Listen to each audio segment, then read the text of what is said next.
Assalamu alaikum jama'a, yau za mu kawo muku yadda za ku yi hiding na phone number ku wato a profile na Facebook naku ba tare da ɓata lokaci ba wani garzaya zuwa ciki.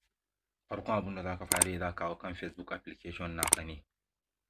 Gashi nan bari mu buɗe Facebook application namu. Da zaran ka buɗe sai ka garzaya zuwa kan profile naka.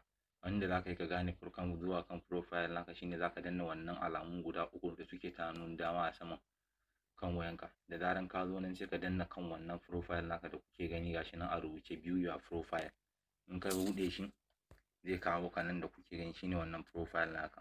Da zaran ya kawo ka sai ka garzaya zuwa kan see more about yourself.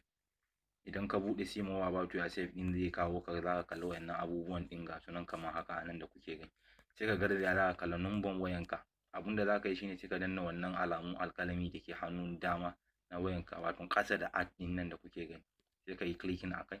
Da zaran ka yi clicking a kai sai ka garzaya zuwa kan wannan alamu da ya nuna kaman kan mutane guda biyu ta gefen hannun dama da kuke gani gashi nan a nan. Sai ka yi clicking a kai. Da zaran ka yi clicking a kai zai kawo ma option guda uku kamar haka wato public, friends sannan kuma only me. Sai ka sa shi akan only me. Da zaran ka yi clicking nashi akan only me sai ka danna done.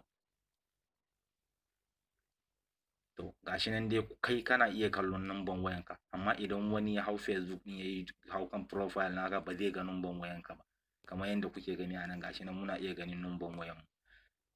Yanzu bari na nuna muku yadda yake din.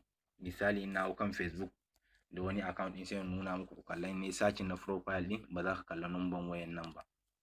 Ga muna cikin Facebook din yanzu abin da zamu yi zamu hau kan profile nashin din ne wato mu kalla ko aikin da muka yi yayi. Da zaran kun buɗe kan wannan sunan mutum ɗin da kuke nema bari mu gani. Gashi nan kamar yadda kuke gani babu alamun number wayan shi akan profile ɗin nan. Gashi nan kamar yadda kuke gani. To don Allah idan wannan bidiyon ɗin ya ma amfani to kar ka manta ka yi sharing nashi zuwa ga 'yan uwa da abokan arziki, musamman mata akwai wanda suke fama da irin wannan matsala, wanda za ga galibi maza suna zuwa social media su dinga ɗaukan numbobin wayansu suna kiransu suna damun su.